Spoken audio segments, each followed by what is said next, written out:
olid meil probleemid koosseisuga, et vähemalt pooled mehed, kes oleks võinud mängida algkoosseisus, olid puudu ja kuidagi saime selle meeskonna kokku.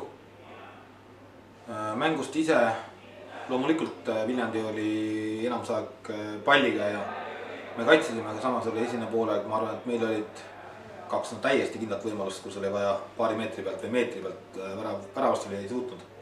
Vastal esimene poolaeg midagi oli, aga midagi väga ohtlikku. Teine poolaeg vastal nurgalöögi, realiseeris ära ja siis said väga kerge penaldi, mis oli või 50-50 olukord, kas oleks olnud penalti või mitte ja sealt edasi me saime punase ja mäng oli raske, siis kuigi tekkis veel võimalus, kus meie ründaja tegi vastasele kahele keskkaitsele ära, murdis kasti ja vastane oli talle vastu jalgu.